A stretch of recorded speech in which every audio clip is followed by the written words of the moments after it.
Em, no, Giselle, revisa a ver si hay alguna opción porque hay varias personas que no le aceptan la llamada, porque que no han podido entrar, como no sé si hay alguna, si estás omitiendo alguna opción o desde cuál estamos transmitiendo para estar seguros de que se acepten las personas, porque tanto en el grupo de GCI de WhatsApp como otras personas están pidiendo la solicitud de los que no están con correo de la Universidad Nacional para que tengamos más audiencia. Debe haber mucha gente que no ha podido llegar por eso.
Bueno, denos un momento, por favor, que tenemos por lo menos unas 20, porque incluso con correo no están pudiendo entrar a la transmisión.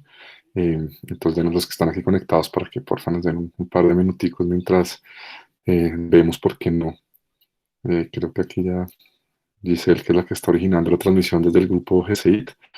A ver si vemos por qué no, cómo podemos hacer para de pronto abrir la transmisión en alguna opción de las configuraciones. No tengo ni idea, pero de alguna manera lo podemos tal vez lograr.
Giselle, si me escuchas, es posible que le diste una configuración de privacidad en Google Calendar para que revises la configuración del evento en Google Calendar que de pronto tiene privacidad de solo las personas de cuenta personal y por eso es muy posible que no te esté saliendo. Si me oyes, hazlo porque desde ese es que estamos generando la transmisión para que ajuste las configuraciones de privacidad y todas las personas que no tienen cuenta UNAL puedan entrar o los que no están, digamos, puntualmente invitados en el Google Calendar, para que porfa ajuste de pronto puede ser la configuración de privacidad.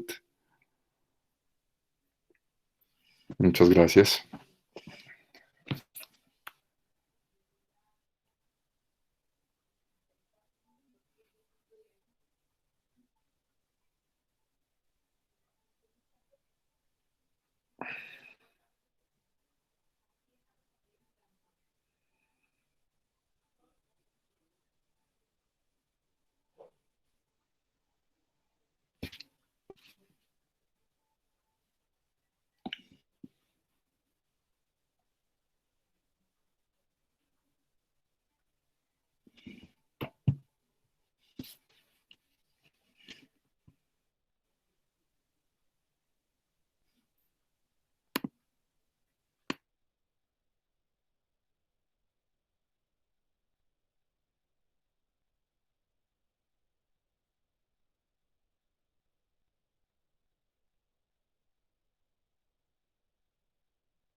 Bueno, a todos los que han ido llegando, estamos ajustando una configuración de privacidad que no ha permitido que se conecten más personas a nuestra transmisión. Eh, entonces ya les pedimos ahí como unos minuticos de paciencia a los que están aquí conectados, pues para que pues más personas se logren conectar, para que no se vayan y no se aburran, a ver si logramos.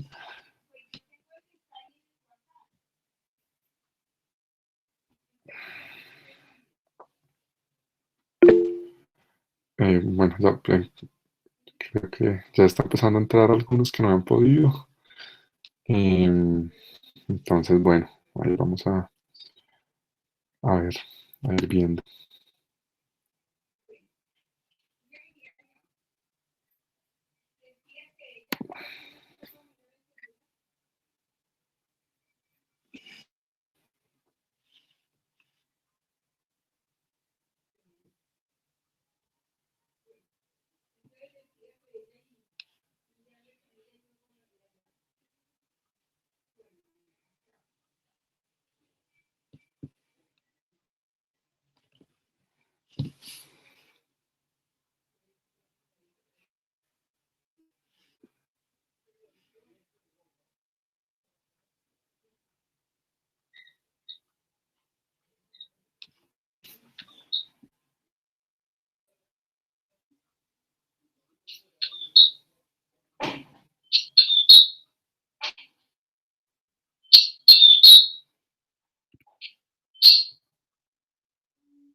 No, no, Giselle, en resumidas cuentas, solo está dejando con cuentas @unal, con cuentas, digamos, de plataforma Gmail, no,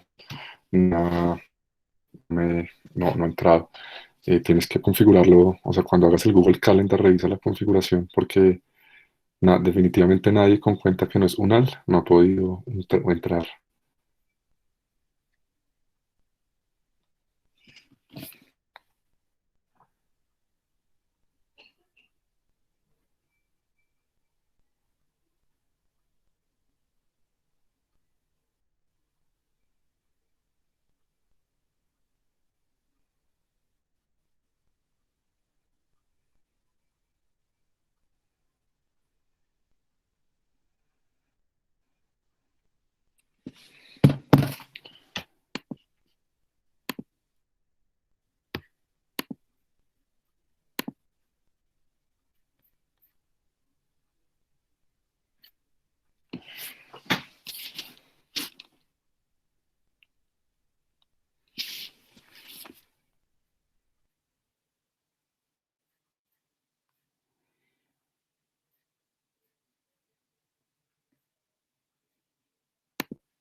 Voy haciendo una introducción muy breve porque pues ya me da pena con ustedes, pero por favor, Giselle, trata de revisar la configuración de la privacidad o si no creen, o tal vez lo más fácil es que crees un link, eh, tal vez lo más fácil es que puedas crear un link nuevo con privacidad libre y pues lo rotamos porque no, pues la gente no está pudiendo entrar.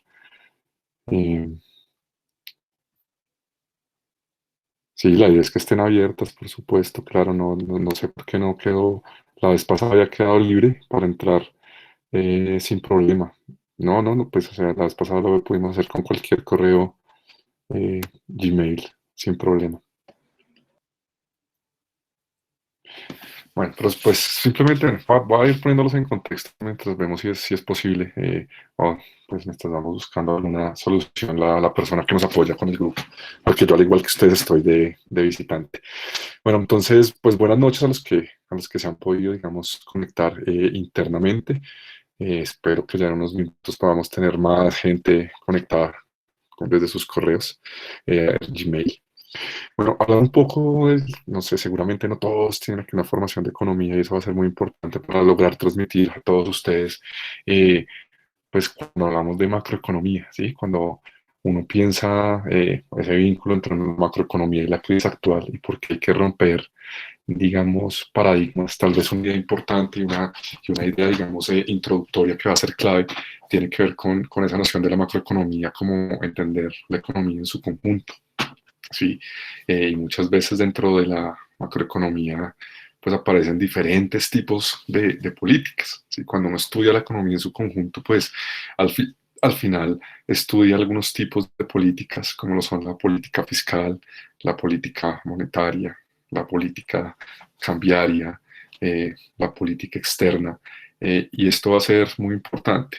Sí, la grabación va a quedar disponible. Yo lo estoy grabando y lo subo después al canal de YouTube de GCIT, pues para las personas que, no sé, que desafortunadamente no van a poder llegar. No, Jairo, con mucho gusto. Yo lo estoy grabando porque no sé no sé qué pasó. No deja, no, no sé si el correo unal puso restricciones a pesar de que no era lo normal. O sea, parece ser que solo permitió con correos unal llegar. Mm, no sé cómo si lo pudiéramos retransmitir de pronto a través de un Facebook Live, pero tampoco, no sé cómo se pueda linkear esto para transmisión simultánea en este momento. Pero les comentaba que entonces en la macroeconomía tenemos diferentes tipos digamos, de políticas, ¿sí? Y es un poco, esas son las políticas que están enfrentadas a una ruptura en la lógica actual. Eh, Hoy, digamos, vamos a dialogar un poco con Camilo, con Paula, que nos acompañan acá, sobre esos diferentes tipos de política macroeconómica y por qué se está dando una ruptura en ella.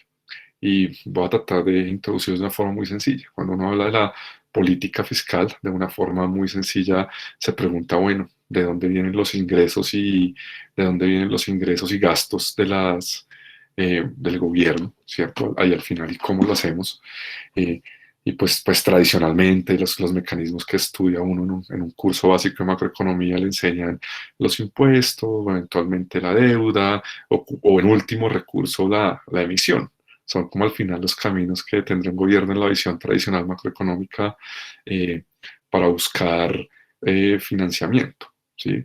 Pero claro, hoy por hoy, pues nosotros veníamos de una reforma tributaria que trató de tapar los huecos del choque petrolero de 2014, eh, pero por encima de todo se ha seguido pagando la deuda muy juiciosamente, ¿sí? O sea, uno de los máximos de la política fiscal es que se paga la deuda, así se sacrifiquen todos los derechos sociales del mundo. Eh, pero pues tal vez en una crisis tan profunda como esa, pues se entran a romper como esos paradigmas actuales, ¿sí?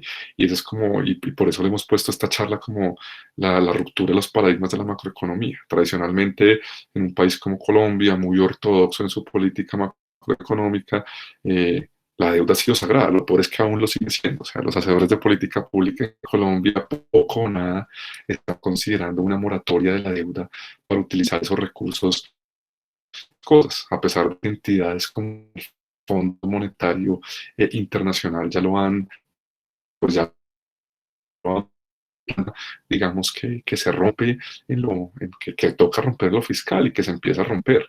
Incluso la misma idea de intervención del gobierno en las firmas privadas, cuando uno analiza desde la perspectiva del gobierno, soy como el gobierno de Dinamarca, que entre todas esta emergencia y situación impensable han decidido ser un pagador de última instancia. Entonces, en términos macroeconómicos, fíjese que esa política fiscal empieza a cambiar. Sí, ahora Pablo un poco nos contará algo de la deuda más en detalle, que está un poco muy vinculada a a las plataformas de condenación de deuda. Por otro lado, se tiene también una dimensión bien importante asociada a política monetaria. Hay todo un debate de, bueno, ¿qué hace el Banco Central? o el Banco de la República en Colombia. Entonces, dentro de la política monetaria, tradicionalmente le han enseñado a las personas en economía que el Banco Central es el encargado de controlar la oferta monetaria, es decir, la cantidad de la economía, y controlar la inflación, o en otras palabras, el cambio en el nivel de precios. Y ha sido un banco muy enfocado en lo que se llama un régimen de inflación objetivo, de controlar el nivel de precios por encima de cualquier otra cosa. Y cuando uno se da cuenta que tiene este tipo de política, pues también se vuelve un poco, digamos, de cierta forma obsoleta. Incluso la política cambiaria, que también ahora la discutiremos, pues el Banco Central se ha dedicado simplemente a dejar que la tasa de cambio llegue a 4.000 pesos, sin entrar a intervenir eso en detalle. Entonces, muchos de estos paradigmas, como el que tiene el banco obsesionado con inflación objetivo, o tal vez la idea imposible que nos dice la Constitución del 91, que el gobierno jamás puede pedir un préstamo al Banco Central, pues son ideas que incluso dentro de la misma ortodoxia se están revalorando en esta crisis. Y lo que muestra esta crisis al final es que pues toca utilizar unas herramientas económicas mucho más flexibles y heterodoxas si queremos que realmente esto no se convierta en un conflicto social, que empeore más la distribución ya con los problemas, digamos, que nosotros traíamos. Entonces, pues en este marco, digamos, introductorio, pues nosotros, pues desde el GCI, desde el semillero macroeconomía heterodoxa del GCI, hemos propuesto, digamos, algunas ideas. Hace 8 días discutimos unas ideas muy puntuales para la economía popular. De hecho, hay un documento del GCI que se elaboró con el grupo sobre diferentes ideas que necesita la economía popular, como una renta mínima básica, otros elementos como crear un registro telefónico. Entonces, ya hace 8 días estuvimos discutiendo temas puntuales, y hoy nos vamos a entrar un poco más en ese mundo agregado o de lo que nosotros llamamos la macroeconomía, que es un punto, digamos, bien, bien, bien, bien importante que podemos nosotros tener en cuenta por acá. ¿Sí? Entonces, bajo esa perspectiva, tal vez pues bueno, hoy tenemos, digamos, a Santiago Castaño, que nos va a hablar un poquito de política monetaria, 5 minuticos, luego Camilo.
Bueno, creo que se me desconectó en algún momento, no sé si ustedes, pero bueno, ya estamos acá.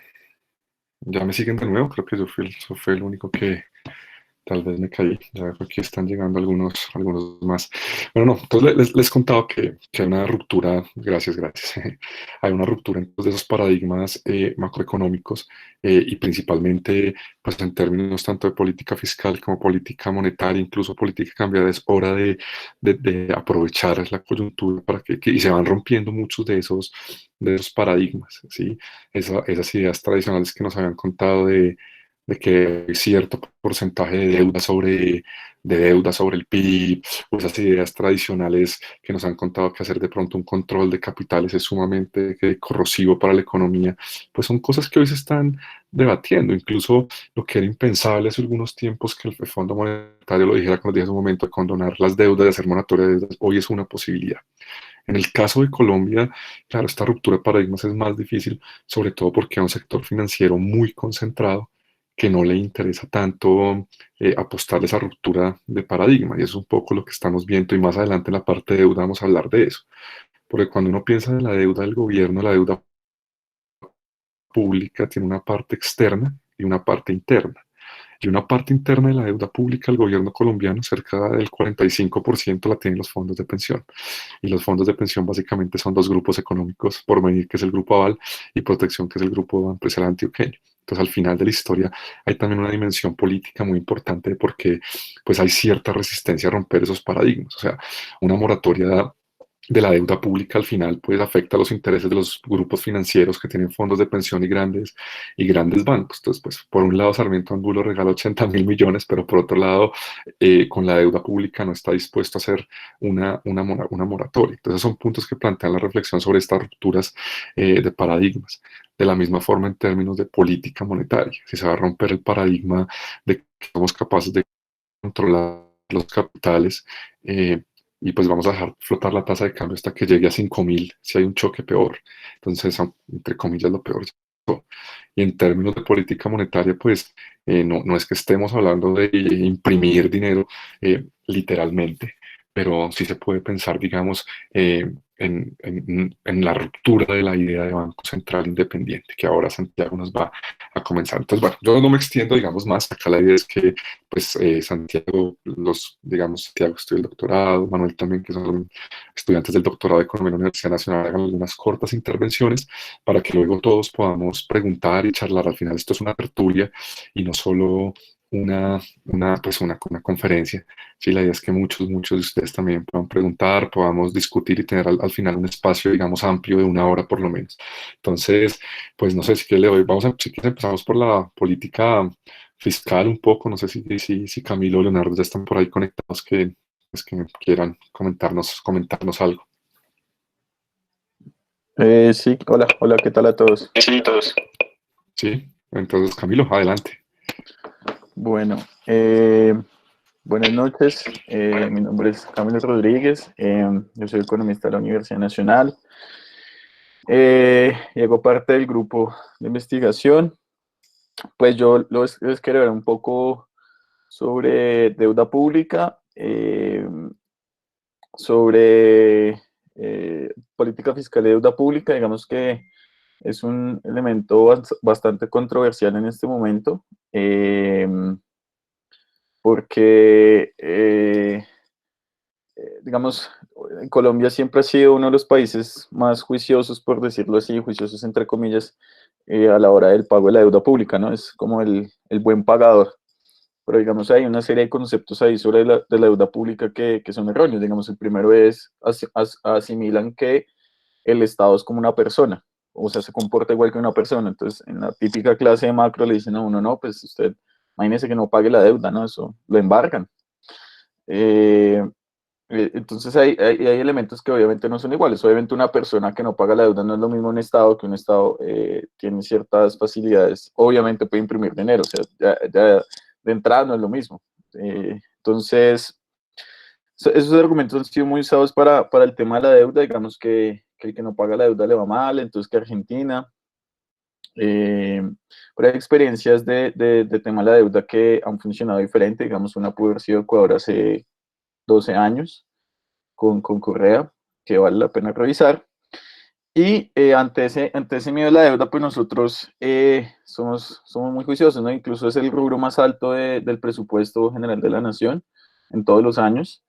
Eh, y en estos tiempos hay que empezar a revaluarse, o siempre hay que revaluarse esa política de cómo nos estamos endeudando. También hay otra perspectiva que yo personalmente no comparto, es el miedo a la deuda. También hay un pánico a endeudarnos. Yo creo que soy más cercano a esa teoría de las finanzas funcionales en que la deuda puede ser un instrumento de desarrollo, puede generar instrumentos de desarrollo. Entonces, estamos entre esas dos. Como ustedes ya sabrán, hace unos días, hace unos semanas tal vez, la CELAC y varias personas o hemos venido promoviendo, digamos, el impago de la deuda externa. Entonces, yo quisiera empezar a darles un contexto de cifras para que quizás algunos no los tengan sobre la...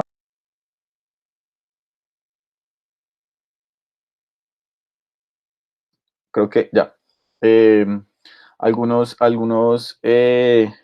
cifras de contexto sobre la deuda en general. Primero es que en Colombia, alrededor de estas cifras vienen antes de la devaluación de este año, o sea, estamos hablando de antes de marzo.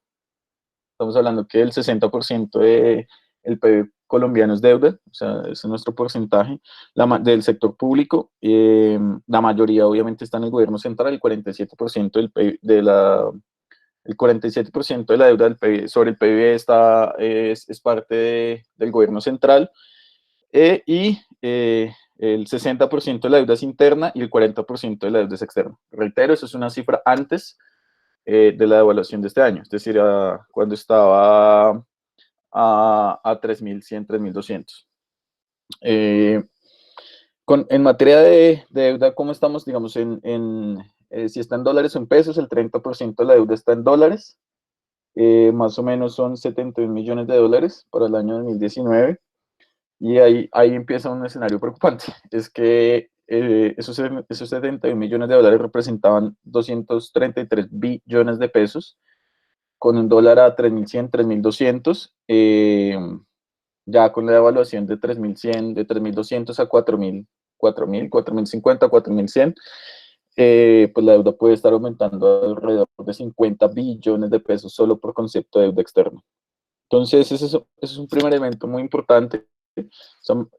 Hoy en día el Estado tendría que pagar 60 billones de pesos más y tiene menos ingresos, no solo por la reforma tributaria, sino por el choque negativo sobre la producción. En materia de deuda externa, el 57% de la deuda está en bonos y hay otro 30% de deuda en entidades multilaterales, en diferentes entidades multilaterales. Entonces, la primera cuestión es, digamos, ¿han escuchado ustedes en estos días algunos que el Fondo Monetario Internacional propuso moratoria o una renegociación, una cesación de pagos por parte de los países pobres? El primero es que en teoría nosotros no somos un país pobre según las clasificaciones internacionales, aunque el 60%, 66% de nuestra población vive con menos de 590.000 pesos el mes. Entonces, bueno, es una situación, pero según ellos no somos país pobre, incluso entramos hacia al club de los ricos. Pero entonces aquí una de las primeras cuestiones es si pagamos o no la deuda o qué hacemos en esta situación. Esa podría ser una de las posibilidades, una renegociación, una cesación de pagos, en fin. Hay que tener también mucho cuidado con el tema de la deuda. Yo personalmente creo que el tema de la deuda no solo es un tema económico, sino también es un tema muy político. Mm, Cuando uno se mete con el capital financiero, tiene que tener en cuenta el contexto político y a quienes está afectando, y si esos que están afectando pueden tener no solo más poder económico, sino más poder político y mediático.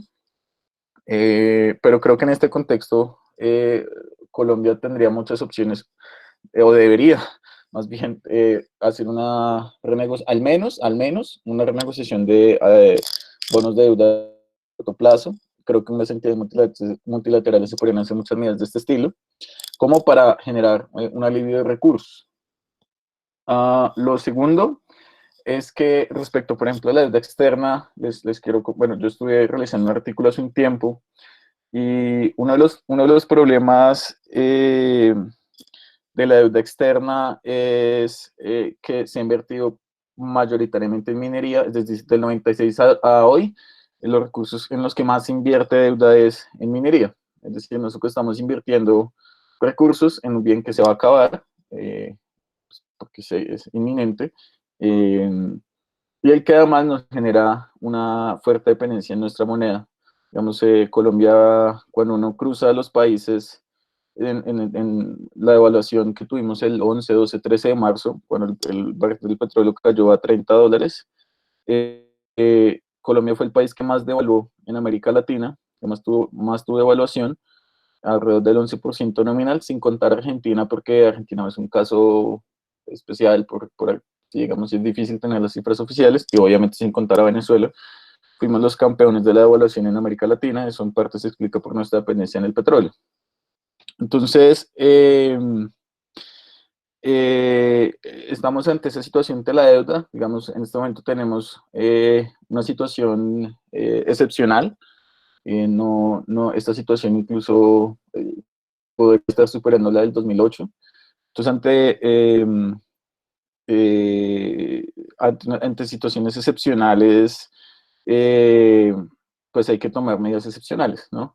Yo creo que uno de los elementos que debe, digamos, hacer el país es dejar de pagar esa deuda, por lo menos externa, no interna. El tema con la interna, porque muchos de los bonos de deuda interna están relacionados con los fondos de pensiones, y el tema con los fondos pensionales es, como les dije, hay un tema más allá de económico, es un tema político, es decir, el poder político y mediático es muy importante en estas jugadas.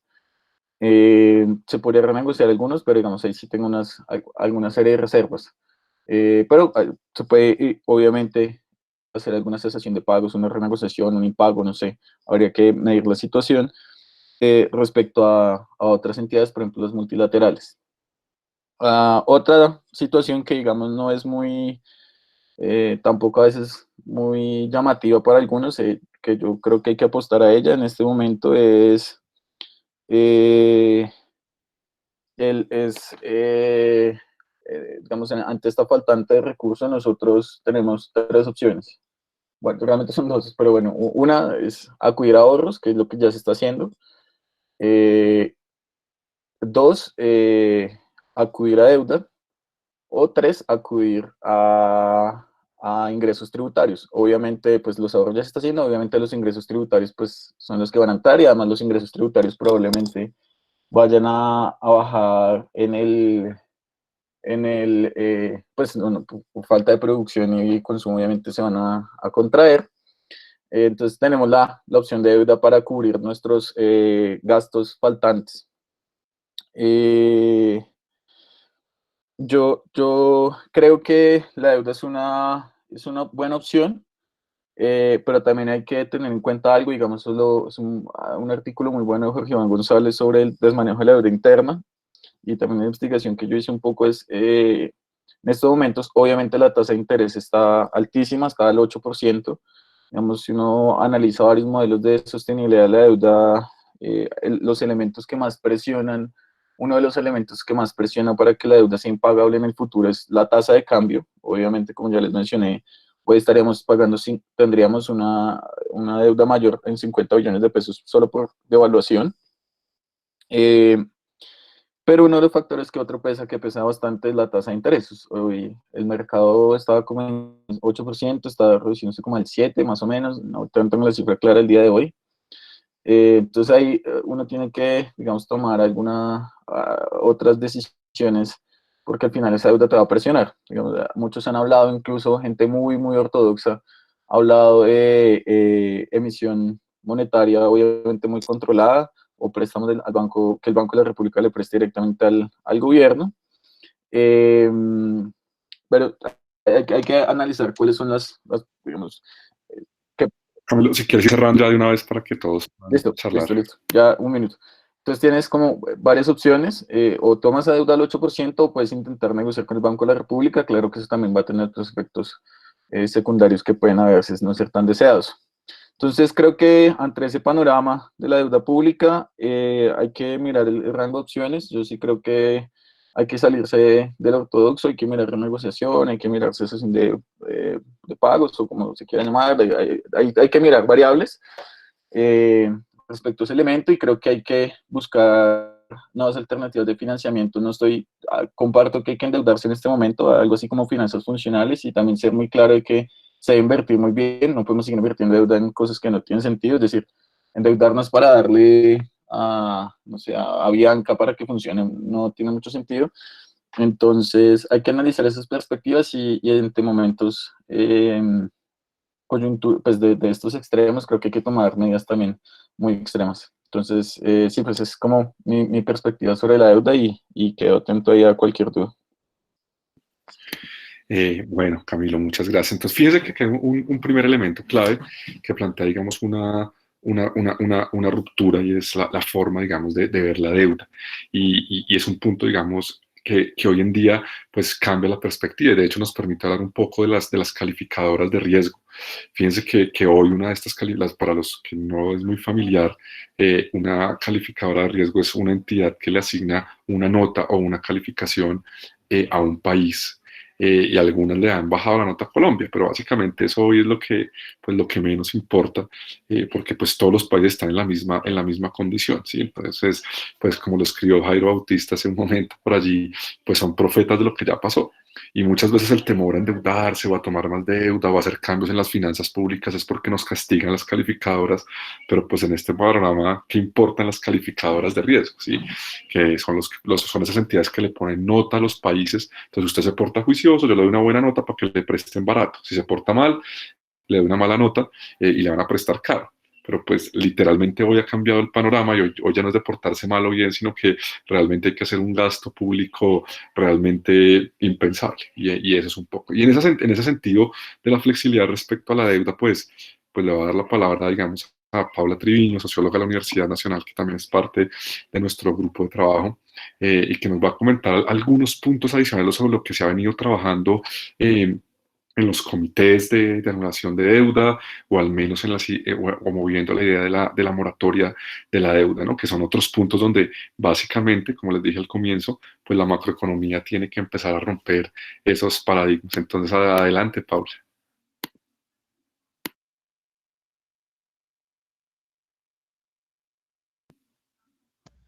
Aló, buenas noches. ¿Me escuchan? Sí, te escuchamos. Bueno, muy buenas noches a todos y todas. Mi nombre es Paula Treviño. Pues como explicaba el profe, soy socióloga de la Universidad Nacional y estoy estudiando la maestría en Ciencias Económicas, también miembro del GCIT.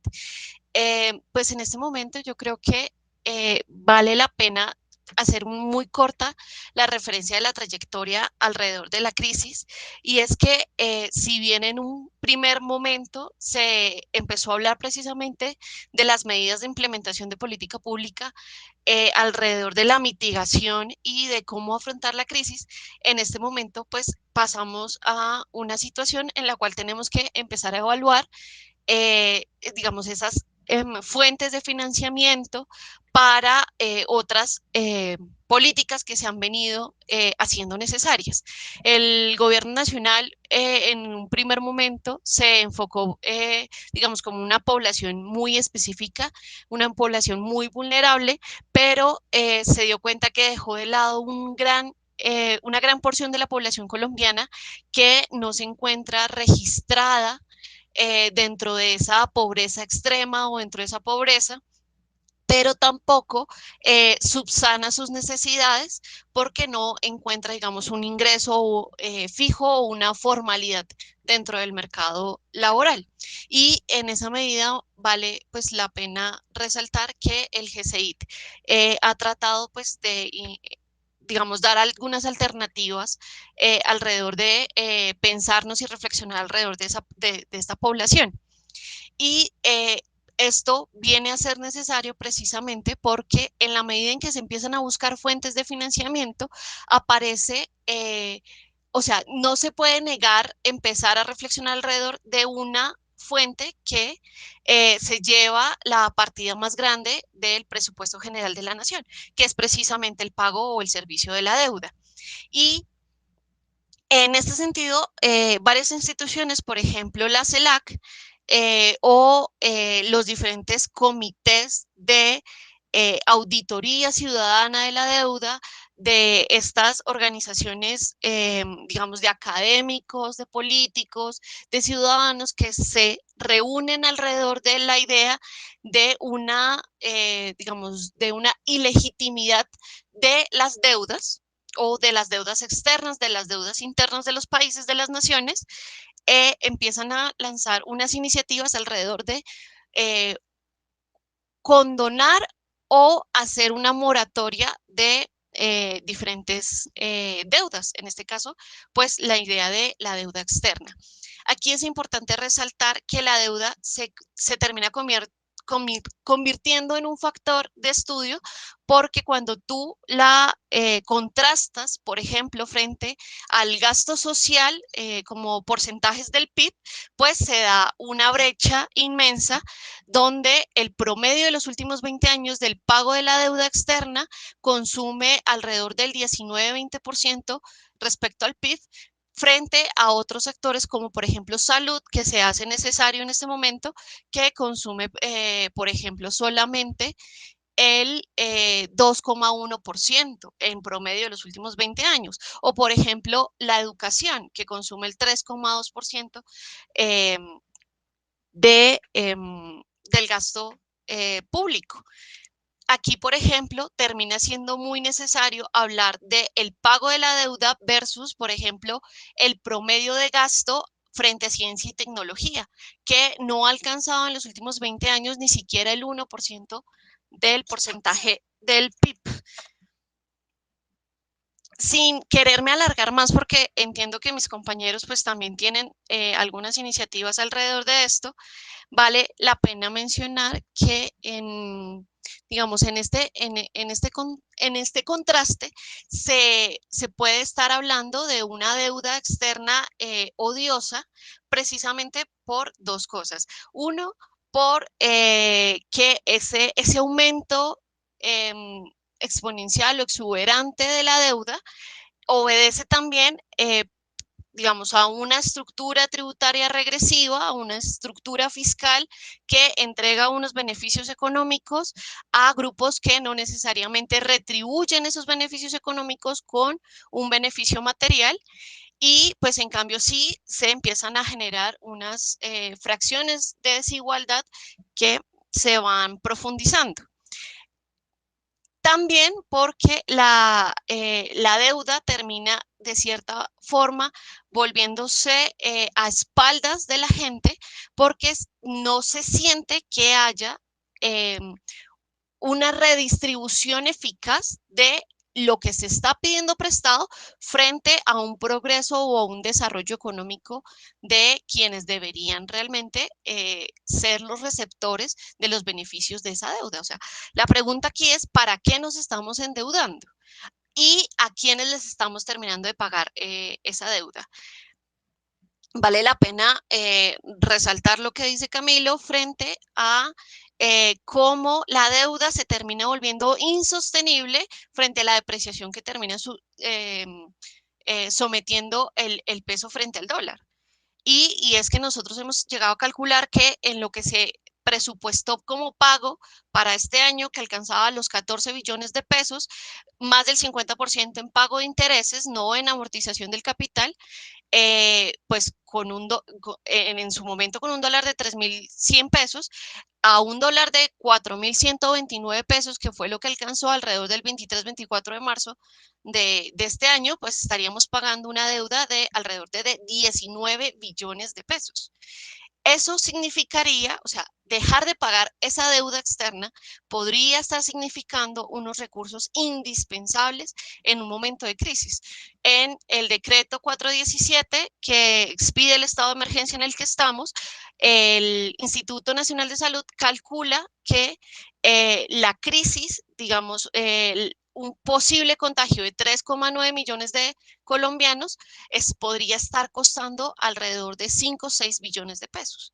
con el, digamos, con la condonación el no pago de la deuda externa, podríamos estar cubriendo al menos una parte, o sea, una buena parte de esa primera proyección presupuestal, pero además solventando algunas de las propuestas de alivio socioeconómico que han presentado el GCIT y otros grupos de otras universidades.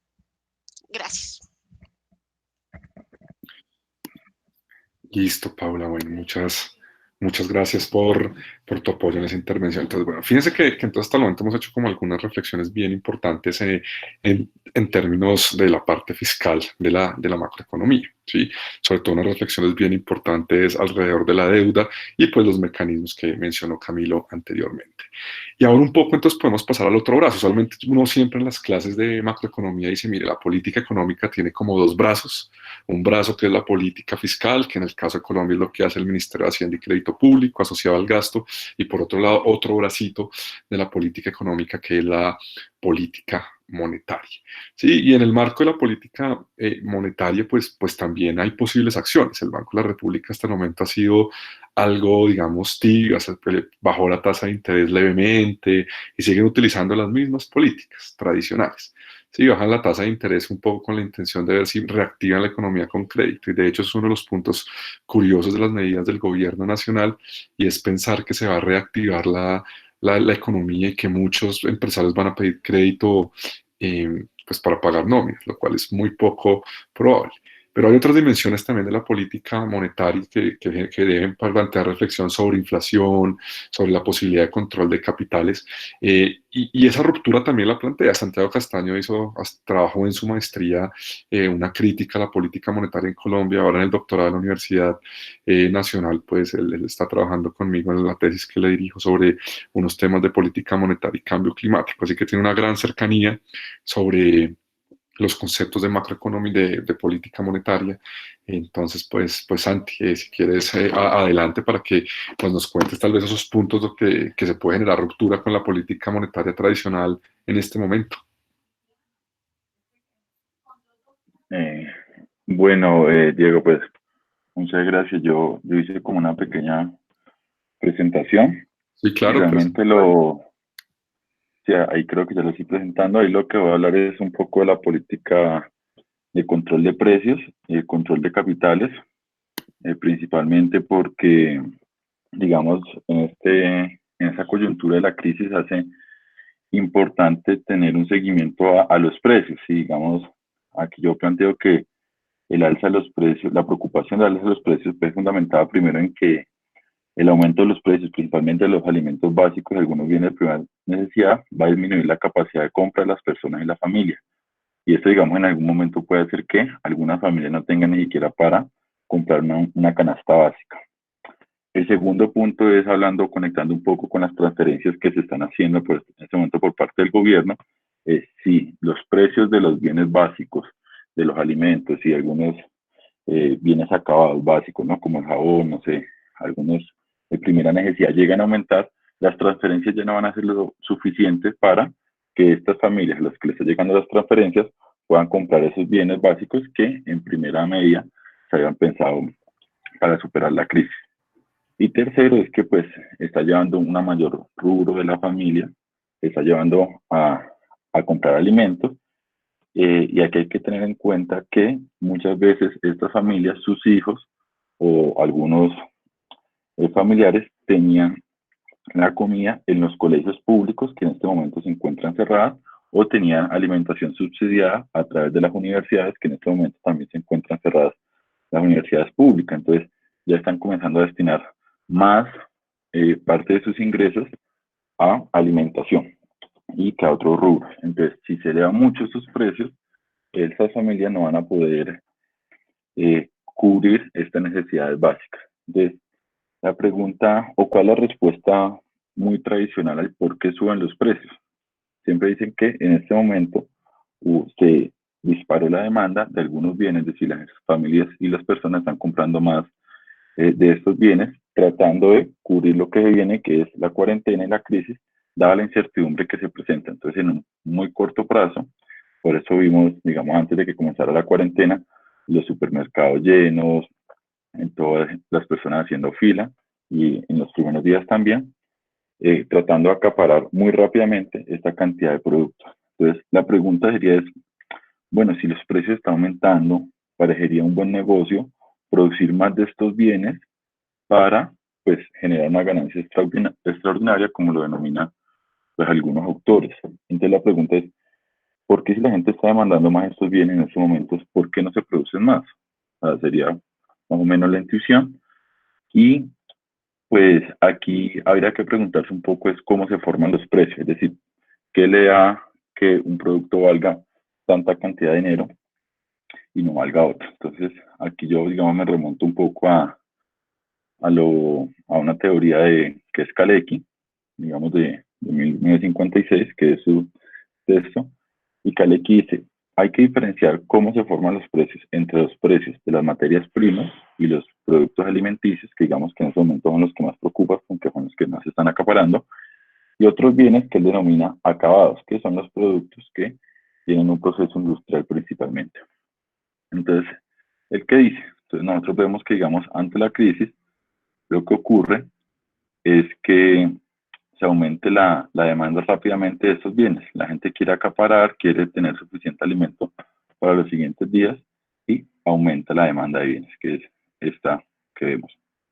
Pero ¿qué pasa? ¿Qué pasa? Que la oferta de bienes, es decir, la producción de alimentos, no se puede mover. ¿Por qué? Porque hoy en día, por más que queramos, no se pueden producir más cebollas, no se puede producir más tomate, no se puede producir eh, más arroz, no se puede producir más frijoles, no se puede producir más plátanos. ¿Por qué? Porque por las mismas dinámicas de producción, las cosechas toman un tiempo para poder producirse. Igual en este momento solamente tenemos cierta cantidad de tierras destinadas a la producción de alimentos. Entonces, un aumento, que fue lo que ocurrió, un aumento en la demanda de bienes, rápidamente en el corto plazo, eso se hizo, digamos, en menos de una semana, aumentó la demanda, pues ya un aumento en los precios de los bienes básicos. Entonces, eso fue lo primero, porque explicaría el aumento en los precios. Estoy haciendo una descripción, ya más o menos va a ser la crítica. ¿Qué pasa con los bienes acabados? Que él dice que son los bienes principalmente que pueden ocurrir en los, en los bienes, digamos, que pasan por un proceso industrial. Pues, ¿qué pasa? Que ante un aumento de la demanda, que es, otra vez se mueve la línea roja, eh, estos productos pueden ser fácilmente ajustados a través de la oferta. ¿Por qué? Porque pensemos en el caso de Bavaria. Yo siempre pongo el ejemplo, de pronto no es en el momento de crisis el mejor, pero en diciembre se demanda mucha cerveza, más que el resto de los meses. Pero ¿por qué no sube el precio de la cerveza? Porque Bavaria rápidamente, ellos nunca tienen la fábrica al 100%, sino que siempre la tienen entre un 80, 70%, entonces ellos rápidamente pueden ajustar la producción, aumentando cantidades, de tal forma que los precios se mantengan. Eso, digamos, es rápidamente lo que dice Kalecki. Hay unos precios que terminan, diría él, se determinan por la demanda y otros que se determinan por la oferta, aunque realmente lo que dice él es los dos se determinan por la oferta, simplemente que uno tiene una oferta inelástica, no se puede ajustar, y otro tiene una oferta elástica y se ajusta rápidamente. Entonces, eso es lo que en teoría pasaría, pero digamos, vamos un poquito más al contexto de la crisis, que es lo que, o como yo veo que está ocurriendo actualmente. Vamos de nuevo a los productos primarios, es decir, a la papa, a la yuca, a la cebolla, a los tomates, y vuelve. Entonces, en principio pasaría esto que dijimos, aumenta la demanda, la oferta no se mueve y haría este aumento de los precios. Pero ¿qué está ocurriendo y qué ocurre generalmente en las crisis? Que hay unos intermediarios en el proceso, es decir, el campesino no es el que vende, sino que simplemente hay un intermediario que es el que lo trae a la ciudad. Y esos intermediarios están haciendo es especulando. ¿Qué quiere decir? Especulando y acaparando. ¿Qué quiere decir? Que parte de los productos que ya están hechos, o sea, producidos, perdón, el tomate que ya está, la cebolla que ya está, ellos simplemente no lo están sacando al mercado. ¿Por qué? Esperando a que haya una relativa escasez o lo que denomino yo una contracción de la oferta, porque esos productos ya están hechos y lo único que están haciendo es no lo están sacando al mercado, no lo están poniendo al mercado esperando a que aumente el precio, lo que está haciendo que dentro de la crisis estos especuladores el precio aumente mucho más de lo que debería ser. Entonces, parte de la explicación de por qué los bienes básicos como el tomate, la cebolla y demás, está aumentando de manera mucho más de lo que debería pasar, se explica porque existen unos especuladores que están contrayendo la oferta y haciendo que el precio sea mucho más elevado. Entonces, esta es la primera, digamos, anotación que quiere decir para los bienes básicos alimenticios, digamos, el tomate, la cebolla, entre estos. Entonces, hay un aumento, hay una menor cantidad que está llegando al mercado, hay un aumento mucho más exagerado de los precios, y eso se ve en primera medida a los especuladores y a los acaparadores. Vamos a los bienes acabados, que digamos pueden ser bienes de primera necesidad, que en este momento podríamos pensar que podría ser el jabón, ¿no? O algunos otros productos. En principio, ¿qué pasaría? Lo que fue lo que vimos en la gráfica pasada, aumenta la demanda y la oferta debería responder aumentando las cantidades demandadas y sin aumentar los precios. Pero no está ocurriendo, ¿por qué? Porque esta crisis o esta cuarentena tiene algo muy especial o muy particular, es que las personas, los trabajadores, no pueden salir a producir porque están en un confinamiento principalmente en sus casas. De tal forma que antes a la empresa le quedaba muy fácil contratar horas extras, contratar más trabajadores o la gente que hacía desempeñar sus actividades en la calle, lo que llamamos la economía popular, la economía informal, que también ayuda a este tipo de productos. No pueden salir, entonces la oferta se queda quieta. ¿Por qué la fábrica no puede producir más? Porque la gente no puede salir a vender más de este tipo de bienes. Entonces, como la oferta se queda quieta, el aumento en la demanda se está viendo también reflejada en un alza en los precios de este tipo de bienes. Entonces, esto pues está, digamos, también muy relacionado. Santi, trata porfa de ya terminar para Listo, cerrar el tema rápido y no, porque si no nos quedamos en lo técnico y de pronto muchos se nos van. Para que listo. trates de... Bueno, y también, pues, entonces, en los bienes acabados se va a ver un aumento porque los trabajadores no pueden salir a producir y porque también, de nuevo, hay unas estructuras oligopólicas que generan especuladores y acaparadores. Entonces, bueno, ya si quiere, Diego, yo dejo ahí, igual ahí tiene unas conclusiones sobre, pues, cuáles serían las recomendaciones de qué hacer en estos No, casos, pero creo que las si quieres podría... mencionarlas, que yo creo que Santi, yo creo que eso es lo más importante, las recomendaciones más allá de la explicación académica que ahora podemos discutir con los economistas, pero menciónalas rápido y ya le damos el paso a Manuel para que luego todo el mundo que Ok, quiera preguntar y listo. participar. Fomentar las unidades de pequeñas unidades agrícolas y fortalecimiento de las redes locales para que podamos aumentar, digamos, no en el mediano plazo, también recomendaciones a futuro, no tengamos que depender mucho de los bienes básicos, digamos, soberanía alimentaria, crear nuevas formas de comercialización que eviten el acaparamiento, pues como decimos muchas veces, el precio excesivo que está presentando tanto en los dos bienes es porque existen unas formas de comercialización que son oligopólicas que pues se concentran en muy pocos y elevan el precio. Y por último, pues algo que llamamos de control de capitales, dado que en ese momento muchos de los bienes básicos, los bienes agrícolas, que parecería chistoso, nosotros estamos exportando casi 14 millones de toneladas, entonces pues si el tipo de cambio sigue subiendo y sigue depreciando, pues llegaremos a 5.000 y como estamos importando y en una crisis no, toca seguir importando a ese precio, sea cual sea, entonces esto va a aumentar el precio. Entonces, esas las recomendaciones. Igual creo que Manuel las puede llevar más a detalle. Entonces, no era más Diego, era eso. Nomás no sé si de pronto me demoré mucho, pero traté de hacerlo rápido.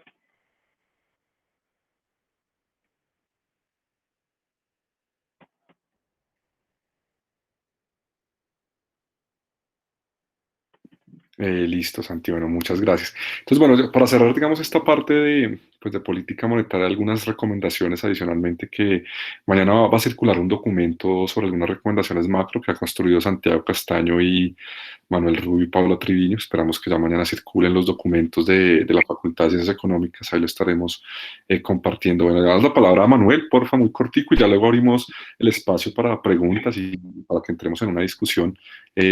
Pues el resto de tiempo que nos queda hasta las 8. Bueno, buenas noches a todos y a todas. Bueno, yo primero quería comenzar un poco relacionando este tema de, digamos, el sentido y la orientación de la política económica en un momento actual y marcar dos cosas. Primero, que se han venido dando comentarios de diferentes académicos a nivel nacional sobre la política económica a seguir en este contexto.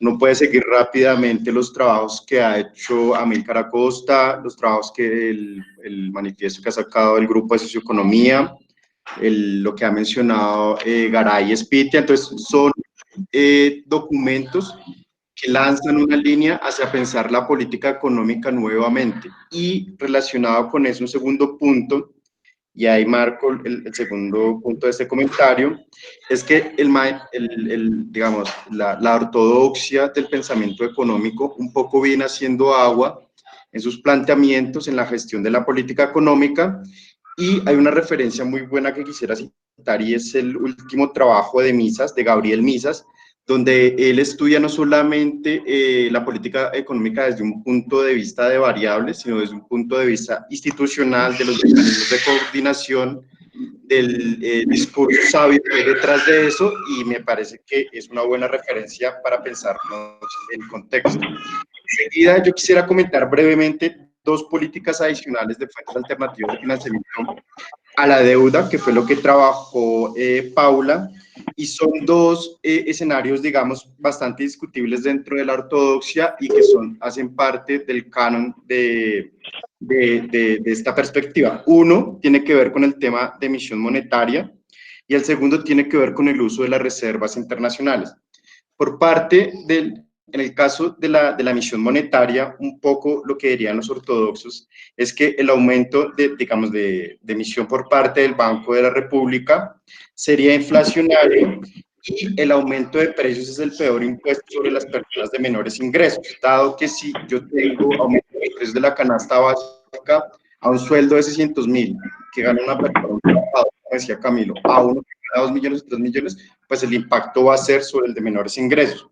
Digamos, ahí un poco la explicación que nosotros damos en el documento que puede circular mañana es más bien desde una perspectiva más de la estructura económica colombiana, resaltando tres cosas que rápidamente dijo Santiago. Por una parte, nosotros dependemos de la importación de alimentos.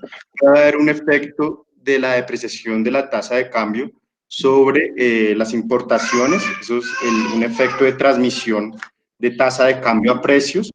El segundo que menciona Santiago en la parte de productos acabados, en esta exposición que hace de Kalecki, es que cuando se hace la apertura económica en Colombia, lo que pasa es que rápidamente los capitales colombianos se organizan en torno a grupos económicos. Esos grupos económicos tienen diferentes inversiones en diferentes sectores económicos, pero la particularidad de esas inversiones es que ellos pasan de sectores transables, ejemplo café, ejemplo carbón, que se lo dejan a empresas multinacionales, a bienes no transables, o sea, que solo se comercian al interior de Colombia, y tienen la capacidad de fijar los precios. Entonces, ellos tienen, el análisis es que ellos tienen unos costos, tienen la capacidad a unas tecnologías dadas de fijar unos costos y de ir jugando con el margen de beneficios que ellos tienen. Entonces, en el escenario actual, como plantea Santiago, ellos pueden, o por costos, les sale más caro importar las materias primas, o porque tienen la capacidad de fijar precios, por acaparamiento puede haber aumentos de precios. Hay un elemento estructural. Y el tercer elemento estructural, que es muy particular de la economía colombiana, es lo que Bejarano, García Noza llamaban como la oferta inelástica de los productos agrícolas. Y esto se explica especialmente, uno, porque nos dedicamos a café en el siglo XX, nos especializamos en microenergéticos, y por la alta concentración de la propiedad agraria. Entonces, esto hace que nos especializamos en aquello que vamos a sacar al exterior, y existe una presión sobre, digamos, la oferta agrícola, que es a la final la que alimenta las ciudades. En este punto en específico, de lo que mencionaba Santi, es pensémonos el apoyo de la economía campesina o la financiación de la economía campesina en dos momentos. Ahora, el abastecimiento, logrando reforzar los canales de comercialización y distribución, ahí hay un sector, pero en el mediano plazo, aumentando la oferta agrícola disponible del país, y eso se logra más o menos con apoyo con crédito a costo cero de campesinos, apoyo a comercialización y seguimiento técnico por parte del Estado. Digamos, sería que en el mediano plazo aumentar la oferta agrícola. Y esto tiene que ver especialmente porque Garay y un poco Acosta lo que dicen, o el planteamiento es, hagamos emisión monetaria, esa emisión monetaria va a parar al gobierno central a un costo cero y debe ser por la cuantía y en el tiempo que sea necesario para financiar los programas sociales. Actualmente eso se hace por medio de emisión de deuda pública, por medio de TES, del Banco de la República. La última subasta creo que fue por 2 billones de títulos TES que compra el Banco de la República. Lo que plantearíamos nosotros es, saque una emisión de deuda de títulos de emergencia social y económica a una menor tasa de la vigente en la subasta, y eso serviría para financiar los programas sociales.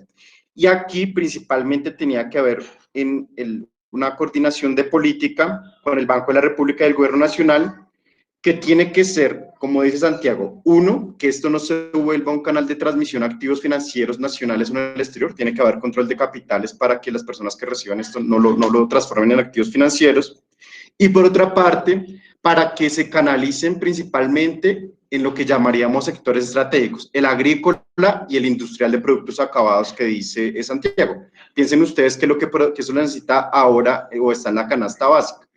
Aún si uno quisiera ser más fuerte en la propuesta, puede plantear capitalice aquellas empresas públicas que tienen que ver con el sector de comunicaciones, la ETV, EPM, que en el momento actual son centrales para mantener comunicados a las familias en el país. Digamos, esta sería, digamos, una primera discusión. Eso generaría una ruptura con la idea de Banco Central Independiente. Uno nunca sabe Banco Independiente respecto a qué, porque tiene que haber una coordinación con calificadoras de riesgo y tiene que haber una coordinación con organismos multilaterales por el tema de calificación. Y, por supuesto, una coordinación con el gobierno nacional. Esta sería la parte de emisión monetaria que explica un poco los precios desde una perspectiva más estructuralista, si se quiere, que es un poco en conexión con lo que venía tomando Santiago. Y una segunda parte de la medida que podríamos asumir. La segunda parte tiene que ver con el uso de reservas internacionales. Lo que uno nota en los documentos que han circulado respecto al uso de las reservas es que todos mandan hacia, o apelan hacia, jurídicamente hacia un uso de la Constitución. Entonces, Garay lo hace, Spitia lo hace, Amílcar Acosta lo hace, otros analistas lo hacen, y tiene que ver con el uso de niveles óptimos de reservas internacionales. Uno, las reservas internacionales, lo que hace el país es que es como un sistema de protección frente a afectaciones de cuenta corriente o cuenta de capitales. Entonces, en este sentido, lo que hacen ellos es plantear unos indicadores de esta reserva respecto a M3, respecto al avance del PIB, a las importaciones y a deuda externa, y ver cómo eso protege al sector financiero y al país para tomar préstamos en el exterior o préstamos en dólares. Como un poco como decía Paula, al nivel del endeudamiento, la composición de deuda externa que tiene el país es mayoritariamente interna. Sin embargo, hay una deuda en dólares que por efectos de la depreciación ha venido aumentando. Entonces, uno lo que plantearía ahí es, usen, digamos, el 10%, que es una cifra que ha rondado entre los analistas, por ejemplo, dentro del Polo, que son alrededor de 5.000 millones de dólares, 20 billones de pesos, y monetícelos principalmente para uso de importación de aquellas materias primas para mantener la capacidad instalada del país en funcionamiento. Es decir, no lo utilice para bienes con mayor elasticidad de ingresos, o sea, tablets, computadores, celulares de alta gama, sino utilice esto para mantener la capacidad instalada del país, la estratégica que llamamos, productos acabados en esos sectores, y importe productos intermedios. Ahí está la segunda discusión sobre el uso de reservas internacionales. En la actualidad el país, más o menos la composición que tiene para 2018 es que el 94.7% están en portafolios de inversión. Esas reservas lo que hacen es un poco, a través del sistema financiero internacional, buscar rendimientos en el exterior. Otra parte va al Fondo Monetario Internacional y tiene otros usos. Y una parte va a un fondo latinoamericano.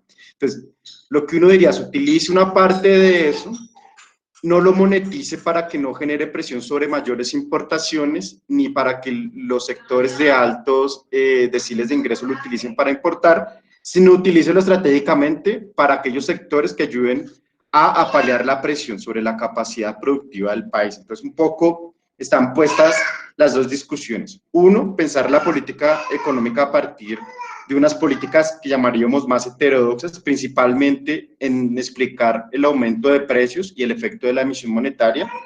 Y dos, el tema de los niveles óptimos de las reservas internacionales, que utilizando lo que tenemos, hoy alrededor de 53.000 millones de dólares en reservas, no impactaría los niveles óptimos, digamos, en acuerdos con entidades multilaterales, en ese sentido. Entonces, complementando el de la deuda y complementando el análisis de precios que hace Santi de la política monetaria, un poco podríamos pensar estas dos como unas fuentes alternativas de financiamiento. Listo, mano. ¿Ya vas a cerrar ahí? Sí, sí, ahí cierro. Listo, mano. Muchísimas gracias. Bueno, entonces en este momento, digamos pues para que por estos 40 minutos la idea es que, pues quien quiera hablar, pues pide la palabra en el chat y luego abre el micrófono para que tengamos cierto orden. Pues a partir de estas diferentes, digamos, pues propuestas que hemos escuchado aparte Manuel en lo monetario, críticas o dudas o preguntas, a veces la macroeconomía pues se aleja muchísimo de las personas y parece estar en la esfera de los técnicos y no, lo importante es entender que estas dinámicas macroeconómicas son claves para todas las personas, para cualquier persona es fundamental entender las dinámicas, digamos, de la empresa. Bueno, acá empezamos con algunas preguntas que nos pregunta de pronto Alfredo Mondragón que si alguno le puede explicar la propuesta de capitalizar empresas de telecomunicaciones, que sería, digamos, como una primera pregunta. La idea es que recojamos como algunas preguntas y luego las respondemos como todos en bloque, pues para que sea mucho más ágil y más fluida pues la conversación. Entonces, bueno, ya tenemos una primera pregunta, no sé si alguien más o alguna observación, de pronto que quisieran algún comentario escrito ahí o recomendación, pues todas son, digamos, bienvenidas. Bueno, Alfredo se lo entendió a Manuel, pero no sé si tengan como alguna pregunta o alguien quiere hacer algún comentario que siempre es importante, ¿no? Bueno, fíjense que digamos entonces en estas diferentes propuestas que se han comentado, pues hemos analizado, digamos, diferentes elementos, ¿no? Cuando realmente uno habla que la macroeconomía está en una crisis, no solo es por la dinámica actual, sino en gran parte la macroeconomía ya va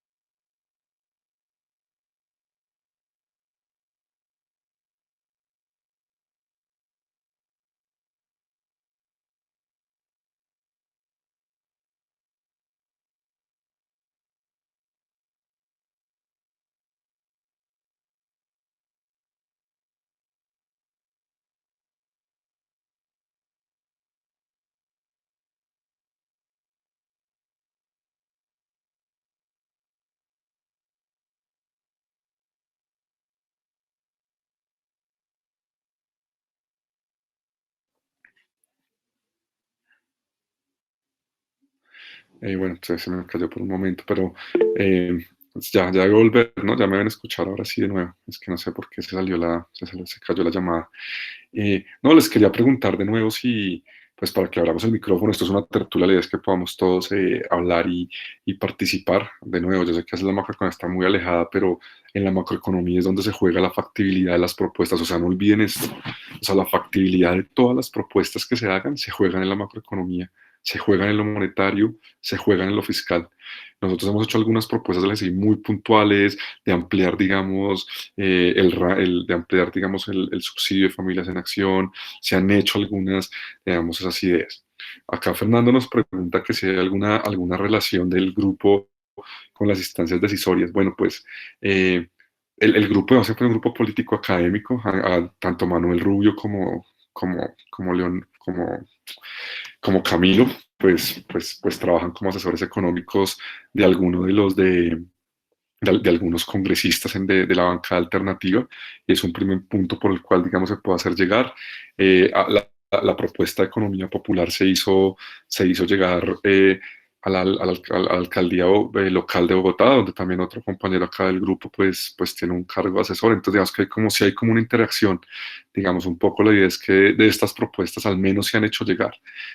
Más allá de eso, en muchas ocasiones, en las instancias decisorias, pues hay en las instancias, digamos, decisorias, a veces pues el poder político es más financiero. Sí, adelante, Iván, puedes abrir el micrófono y si quieres decir algo, ya después le respondo a la pregunta a Gonzalo Convita. Muchas gracias, Iván. Adelante. ¿Me escucha, Diego? Sí, perfecto, sí, lo escuchamos. Ok. No, son unos comentarios a la forma en que se ve la macroeconomía o la política monetaria. Porque yo entiendo la forma en que hay que entablar la discusión con la política, pero de todas maneras creo que, como decía la King Curry, la importancia de las definiciones es muy importante, ¿cierto? Entonces, cuando hablamos, por ejemplo, de esta disyuntiva entre política fiscal, política monetaria, en que hay que coordinar Banco Central con el gobierno, creo que hay que ir y retomar las lecturas de cómo funcionan los sistemas monetarios, ¿cierto? O la política monetaria en cualquier país, y es que siempre hay una coordinación entre Banco Central y gobierno. O sea, que o sea, entiendo lo que hay que proponer la coordinación, pero la coordinación siempre está ahí. O sea, cualquier decisión del Banco Central va a ser parte o influenciada por la política fiscal. Entonces es como retomar qué es una política fiscal y qué es una política monetaria. Como la define Fulwiler, política monetaria es solo cualquier política que afecte la tasa de interés. Eso es política monetaria. Y política fiscal es la que va a impactar en la riqueza financiera del sector no gubernamental. Entonces, como que tener en claro esas ideas para poder hacer argumentos más, ¿cómo se diría? Más cercanos a una heterodoxia de política económica. Entonces, por ese lado. Por otro lado, es la necesidad de repensar en el sistema financiero. O sea, ya hemos visto que, obviamente, el problema, como lo dijo Diego, es que el sistema financiero en Colombia es supremamente, o sea, está de una forma, no es regulado, pero hay una concentración en 3, 4 grandes grupos financieros. Entonces, es retomar la idea de lo que llamaba Minsky los bancos comunitarios, ¿cierto? Los bancos de desarrollo comunitario. Eso es una política que se puede empezar a plantear desde ahora, donde son bancos públicos que van a ayudar o financiar esos proyectos productivos que los grandes bancos no financian. Y es lo que se necesita ahora en un país con alta cantidad de pequeños negocios. Y pegado a eso, pues también otra propuesta que es de Minsky, que es el empleador de último recurso, ¿cierto? Entonces, obviamente en este momento no podemos hablar de producción por la cuestión de la pandemia y el social distancing que tenemos que tener, pero repensar y proponer esto creo que es el momento. O sea, cómo se puede no solo atacar el problema del desempleo en Colombia, sino contribuir a otros elementos como el cambio climático y todo lo que se necesita en el mundo.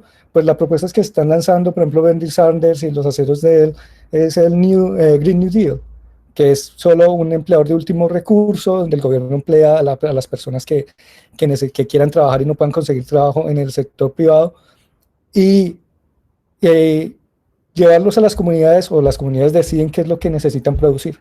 Entonces, como que yo creo que hay que mirar esas alternativas también, o sea, estoy de acuerdo con lo que la mayoría de ustedes decían, lo de la coordinación y todo esto, pero pues esos son temas que al final de cabo no hay ningún problema, o sea, solo es decisión del gobierno si lo hace o no.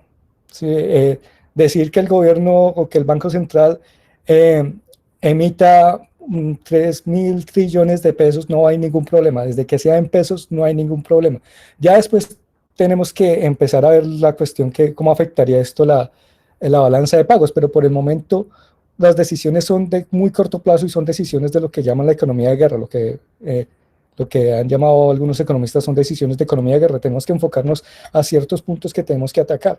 Y la recesión que se viene es supremamente fuerte y Colombia no está preparada en ningún nivel para afrontarla. Entonces, creo que los que puedan, los hacedores de política, que sean, digamos, progresistas o de una ala no de derecha, deberían empezar a plantear y proponer este tipo de políticas. Y eso es todo lo que yo creo que puedo decir ahora. Gracias. Bueno, muchas gracias, Iván. Bueno, acá Jenny Paola Ángeles hace como un comentario bien importante sobre si que esas propuestas necesitan tener una viabilidad en términos políticos, que si consideramos que esta crisis puede llegar a centrar el sistema productivo hacia el campo, por ejemplo, desde ahí evidenciar la tenencia de tierra o generar soluciones al empleo rural. Bueno, yo creo que hay un punto, y es que si esta crisis se prolonga bastante tiempo, es posible que no solo tengamos que pensar en términos de apoyos de jalonar la demanda, sino incluso de planificación en términos de la oferta, que puede ser un punto. Sí, Leonardo también es de nuestro grupo. Si quieres dar alguna respuesta en esa línea, es importante. Solo cierro la idea para Jenny Paola. Y es posible que sí, o sea, esta crisis tal vez, digamos que si puede generar una reflexión, dependerá de qué tanto tiempo dure. Sí, o sea, si esto se prolonga más de 2 meses, seguramente sí tiene que llevar a replantear las necesidades de planificación productiva al interior. O sea, porque si tenemos fronteras cerradas, pues básicamente todo el concepto de apertura económica se va para el piso, y hay que empezar entonces a pensar en política industrial y en política agraria, y de cierta forma en planificación de la producción. Yo creo que el problema de la tenencia ya está evidenciado desde antes, pero muy seguramente sí puede llevar a una reflexión desde el campo. Pero bueno, la idea acá es tendremos la palabra a Leonardo, que quiere hacer también una intervención, y después Paula. Muchas gracias. Ok, bueno, buenas noches. Básicamente yo creo que, pues, o sea, como que también reflexionar un poco, porque creo que, o sea, comúnmente se retoman como esquemas de soluciones, pues respecto a la experiencia que hemos tenido anterior, ¿no? O a las experiencias anteriores. Entonces, primero, como el tema del alcance de la crisis financiera quizás es mucho más grande, y lo que se ha visto hasta el momento es mucho más grande de lo que pudo haber sido la del 2008, y la comparación, pues, digamos que se viene como a la mente de muchos es lo ocurrido en 1929. Pero además que, o sea, cuando se habla del tema de economía, guerra y todo eso, también tiene que ver un poco con los planteamientos, que las ideas de cómo utilizar la política macro respecto a esa situación particular que ellos experimentaron, que fue la Segunda Guerra Mundial. Pero yo creo que incluso, o sea, hablar de economía en tiempos de pandemia tal vez va a ser como un nuevo concepto, en términos de que a lo que nos estamos enfrentando es a una cosa totalmente nueva, ¿no? O sea, nosotros quizás en este momento no podemos plantear políticas de pleno empleo, más, o sea, como en la idea de la plena utilización del capital. La idea misma del empleador de última instancia, pero de la fuerza de trabajo. Y eso. Respecto a cuánto tiempo podríamos nosotros aguantar con algún tipo de políticas. Yo creo que con base a, o sea, un nuevo de planteamiento respecto a una, no sé, una economía de pandemia o una economía incluso post-globalización, que es lo que se ha venido hablando, reflexionando desde algunos campos, ¿no? Y es que tal vez lo que estábamos acostumbrados o lo que nosotros vimos como el auge de la globalización es lo que precisamente está hoy entrando en crisis. Entonces, ver en esos, en el conjunto de herramientas, los diferentes, dentro del abanico que tenemos, las posibilidades que también nos puedan permitir más adelante salir del embrollo económico. Yo creo que cuando se habla del campo y tal vez es un evento que de alguna forma hemos dejado de lado o se ha dejado de lado el escenario como de la discusión y creo que es un momento de hablar al respecto, ¿no? Es cómo nosotros podemos utilizar, por ejemplo, la producción agraria como una garantía de la vida en este momento, pero también como un motor más adelante para la misma recuperación o incluso todo el tema de la producción o de la inversión en ciencia y tanto en ciencia y tecnología como en, en el tema de los medicamentos, de la salud, de las farmacéuticas. O sea, son temas que nosotros tenemos que concebir y tener presentes, no solamente sino también el destino hacia el que se determinen de venir estos, pues también tiene que estar relacionado con la expectativa que nosotros tenemos sobre lo que esto puede durar. O sea, los más optimistas hablan de 3 meses de cuarentena, pero si uno mira como lo que está pasando en Europa, da las respuestas que ellos tenían dado los sistemas públicos de salud que tenían allá, y aún así llevan cerca de 2 meses, tanto España como Italia, pues hay que, con base en eso, pensar cuál puede ser la capacidad de respuesta de nosotros y más o menos cuánto puede durar esto. Yo ahí. Listo, Leo. Ah, ¿ya terminaste? Sí. Sí, sí. Pues, muchas gracias, Leo. Bueno, entonces había pedido la palabra de nuevo de pronto. No sé si alguien más aparte de Paul y Manuel que ya hablaron tiene alguna opinión, ¿no? Bueno, entonces adelante, adelante Paula y después Manuel, porfa, muy corticos. Tenemos 20 minutos para ir cerrando pues nuestro diálogo. Bueno, muchas gracias. No, principalmente yo quería hacer mención, digamos, como a una idea que me surge a través de los comentarios de Fernando y Jenny sobre, digamos, como cómo podemos nosotros ver el panorama en este momento de las relaciones de poder en el campo político. ¿Sí? Es decir, cómo va a quedar esa fricción o esa lucha política frente a las ideas, digamos, en frente a cómo afrontar de ahora en adelante el Estado, la intervención del Estado en Colombia, digamos, en general, digamos, en la política pública general. Y aquí se me hace importante es cómo se ha, digamos, reproducido un mensaje en la gente de que las cosas evidentemente no están bien ahorita, no solo por la crisis del COVID-19, sino que las cosas no estaban bien antes de que estallara precisamente la pandemia. Y creo que este mensaje se ha ido reproduciendo cada vez más en una serie de indignación alrededor de algunas declaraciones donde se empieza a poner la vida de las personas, la vida de la gente versus la economía nacional o la economía global, que parece una discusión que no tiene por qué ser votada, porque pues, para nosotros parece evidente qué es lo que termina pesando más, pero que los que gobiernan pues terminan poniendo esa disyuntiva y a mí esa discusión me parece importante. Y me parece importante porque en la medida en que se avance en la cuarentena y en el aislamiento, las personas van a ver que se va a tener que hacer una reflexión alrededor de los modelos de existencia de la vida humana. Es decir, los modelos que gobiernan la economía global, el modelo de estructura de la sociedad colombiana, el modelo de cultura, el modelo presupuestal, digamos, cuáles han sido las prioridades de los gobiernos estos últimos años. Y me parece que este es el momento preciso para que académicos o los grupos, digamos, los grupos de investigación, los académicos, los profesionales, se unan en asesorar una reestructuración, se podría decir, una reformulación de cómo ha sido la política pública hasta el día de hoy, digamos, desde los últimos 30 años. Y es porque muy probablemente en el momento en que podamos superar la primera ola de crisis, va a ser necesario replantearse, por ejemplo, el tema de la ley 100 de salud, pero no solamente en términos de salud, sino también en términos del aseguramiento pensional. Va a ser necesario pensarse cuáles han sido los canales de focalización, pues por lo que hablábamos ahorita, de la gran parte de la población que se queda por fuera de esos canales de focalización. Va a ser necesario repensarse, digamos, como un escenario en contra entre la garantía de derechos y el mercado de servicios.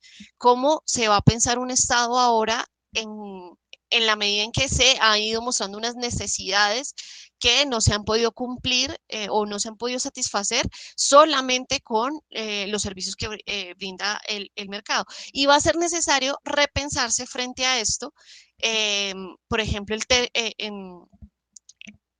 el uso de la regla fiscal que tanto ha sido beneficiosa en los últimos años frente al gasto público, precisamente digamos como en ese panorama que poníamos donde se ha priorizado otros gastos como la seguridad, como la deuda, frente pues a algo que se nos está haciendo evidentemente principal y prioritario ahorita, que es el tema de la salud, por ejemplo, o el tema de los avances en ciencia, tecnología e innovación. Ya con eso termino. Gracias. Bueno, muchas gracias, Paula. Creo que Manuel había pedido la palabra y hay una pregunta. Sí. Hay dos preguntas del chat que no sé si quiere responder Santiago o algo. Adelante, Manuel, ahorita ya respondemos las dos que les comentaron. Dos temas, un poco, a mí me parece este ejercicio, un poco de sacar análisis sobre la coyuntura, un ejercicio positivo. ¿En qué sentido? Por una parte, habría que pensar, que nos lleva a pensar un poco lo que es la política, digamos, monetaria, la política fiscal, cómo se ha venido llevando a cabo. Eso sería, digamos, una tarea. Y yo creo que eso hay que diferenciarlo del hecho de que no somos hacedores de política. Y eso lo digo porque, digamos, digamos, países, otras experiencias donde ya hicieron política fiscal, política monetaria diferente, el caso de Argentina, o donde hicieron auditoría de la deuda, como el caso de Ecuador, pues, digamos, ya representan experiencias y pueden hablar, digamos, o reorientar un poco el sentido de las políticas públicas. Yo creo que a esta instancia nosotros simplemente estamos como repensando el sentido en la coyuntura y un poco con las restricciones que tenemos, que es que nosotros, las políticas actuales no son marxistas, no son post-keynesianas, no son, y tenemos que pensar con nuestro constructo, digamos, epistemológico, analítico, el marco de la realidad que tenemos ahí. Eso sería, digamos, una primera. Y la otra, un poco a mí me interesa un poco eso que dice Paula de su último, y es que hay una tensión política entre la legitimidad política de los gobiernos, en este caso el gobierno Duque, en los 90 de Gaviria, Pastrana, etcétera, y un poco las políticas públicas que han llevado a cabo. Y hay en eso cómo nosotros podemos ir a través del análisis proponiendo nuevas alternativas a partir de nuevos esquemas teóricos, epistemológicos. Yo creo que un poco es diferenciar esos dos momentos. Listo, Manu. Muchísimas gracias por la aclaración entre la dinámica de, bueno, de estar gobernando y no estar. Bueno, hay dos preguntas que voy a leer acá en el chat, no sé si de pronto Santiago o Camilo las quieren responder para que todos participemos. Hay una que pregunta Fernando y nos dice que hay una afirmación mediática de ver la crisis como oportunidad y a su llamado a enfrentar todos juntos la coyuntura, pero que no se tiene un rol definitorio de quién lo maneja, quién dirige la crisis. Entonces, hoy hay un problema más político que económico, es una primera pregunta. Y la segunda, si no pueden orientarse esas propuestas a espacio de poder departamental o municipal, donde haya más posibilidades de implementarla. Esa es una primera pregunta, no sé si de pronto Camilo o Santi tienen alguna idea. Yo creo que los dos, o sea, yo creo que al final esta crisis, uno no podría desconocer que es una crisis que tiene una dimensión económica sumamente, digamos, fuerte, pero hay un punto interesante y es que la economía siempre está en el primer lugar tal vez hoy ha pasado a un segundo, entre comillas, en algunos países. Acá pareciera que no, acá pareciera que la estructura económica tradicional sigue sentada en el asiento del piloto, pero en muchos lugares al final está ya en el copiloto. Entonces sería una reflexión, pero bueno, adelante Camilo, muchas gracias para ayudarnos a responder la pregunta. No, yo creo que hay dos cosas. Todo problema económico, es decir, hay que tener cuidado con la definición de política, porque una cosa es la política, otra cosa es la partidocracia, pero todo problema económico por definición es político. Al final hay unos actores que ganan y otros que pierden, o sea, al final Carrasquilla saca alrededor de 20 billones de pesos de ahorros que tenía en el Five y otros fondos y decide entregarle aproximadamente 1 billón de pesos para subsidios, el tema de servicios públicos, o sea, para atender a la población y el resto para empresas. Digamos, ahí hay un tema de quién gana y quién pierde. Obviamente es político, es decir, es la decisión de cómo veo yo el mundo y, si yo le doy créditos a las empresas contratan gente y todos vamos a estar bien y algo así, ¿no? Entonces yo creo que el tema es todo, parte de decir que todo problema económico es político. Segundo, creo que el tema de los departamentos y municipios es que digamos, no tienen recursos suficientes. Por la ley de, ahorita se me olvidó, no creo que es la 057, bueno, no me acuerdo la ley del Sistema General de Participaciones, tienen límites de endeudamiento. O sea, no se pueden endeudar más, por ejemplo, y esos departamentos dependen, entre más pequeño el departamento o el municipio, más depende de recursos que le gire a la nación, regalías, bueno, eso no lo gira a la nación necesariamente, pero entonces creo que los departamentos y municipios están muy, muy atados de manos. Solamente, digamos, casos Bogotá, Medellín, Cali y quizás Barranquilla podrían tener algún manejo un poco más ancho en temas económicos, pero aún así siguen estando limitados. Entonces creo que al final está bien hacerle algunas reivindicaciones, por ejemplo, que uno pueda en la medida de lo posible los mandatarios locales, pero creo que la gran pelea es con el gobierno nacional. Y también creo que los espacios de coyuntura nos abren espacios para redefinir muchos elementos. Por ejemplo, el tema de la regla fiscal. Yo comparto que la regla fiscal, digamos, nunca es buena, no es un elemento positivo. Entonces, estos espacios nos deben llevar a plantearnos cosas, ¿no? Al final, estas coyunturas, al final, esta coyuntura, ¿qué devela? Muchas cosas, o sea, muchas cosas, pero una de las cosas que más devela es el altísimo nivel de pobreza y desigualdad que tenemos, ¿no? Es una cosa absurda. Hoy en día llegó un caso en Tumaco y en Tumaco no hay ni siquiera un hospital de alto nivel, de tercer nivel, no hay salas UCI. Al final es muy complicado. Entonces, creo que estas coyunturas nos tienen que abrir paso también a dar otras, a ser avanzados, a dar grandes saltos de propuesta de política, por ejemplo, con el tema de los bancos, o bueno, otros elementos que podemos replantear en materia de política económica. Listo. Muchas gracias, Camilo, por la intervención corta. Natalia, ¿querías preguntar algo o querías decir algo? Adelante. Y bueno, hay otra pregunta allí de Jenny Paola, pero si quieres pregúntale y las podemos responder en bloque. Adelante, Natalia. Hola, buenas noches. Muchas gracias por la conversación, súper oportuna. La estaba esperando. Muchas gracias. Yo quisiera preguntar, así como del tiempo y de la dinámica de la crisis va a depender la profundidad de las reflexiones. Ustedes, digamos, o nosotros, pensando un poco como si tuviésemos la capacidad de pilotear el avión, paulatinamente, ¿cómo enfocarían las políticas? Entonces, es un mes donde la demanda se paró, la producción se paró, harían un choque hacia demanda, financiación, liquidez. Eso en el primer mes, ¿qué es lo que ha pasado? O sea, es como esa dinámica. Simplemente esa es como la pregunta, ¿cómo van como mirando? Porque, o sea, la primera discusión es de dónde vamos a sacar dinero, entonces estos fondos, después cómo lo vamos a enfocar, el decreto, entonces como enfocar un poco en las semanas y en los meses las políticas. Gracias. Muchas gracias, Natalia. Sí, la temporalidad yo creo que la temporalidad que tú nos mencionas es sumamente clave. O sea, yo creo que hay unas políticas de digamos, de corto plazo, que son ya, digamos, yo creo que digamos, esa primera base que hizo el gobierno nacional de redireccionar la política focalizada es como solo el inicio, pero yo creo que la segunda fase, digamos, de la política tiene que, algo que tal vez mencionó un poco Paula, ir direccionada ya a esa población sándwich, a esa población que no está en los programas focalizados, tampoco tiene un empleo estable, pero empieza a tener dificultades. Claro, la identificación no es fácil, pero eso habría que estar haciéndolo ya.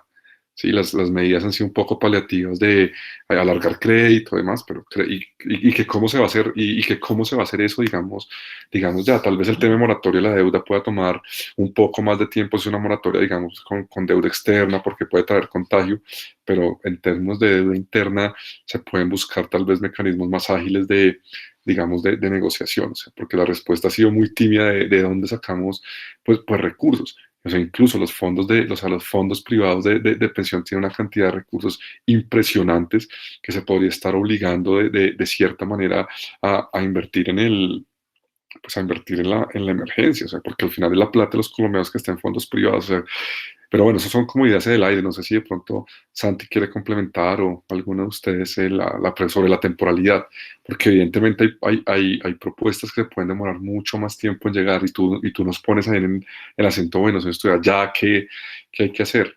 Y sí, unas son las que se ha hecho, o sea, sí, de insistir en población vulnerable con los programas focalizados, pero tal vez creo que el gobierno se ha hecho mucho énfasis en el sector financiero y creo que si bien no se puede, digamos, descuidar en términos de la provisión digamos, de liquidez, hay que llegar directamente a las personas. Y, sí, Leonardo, adelante, muchas gracias.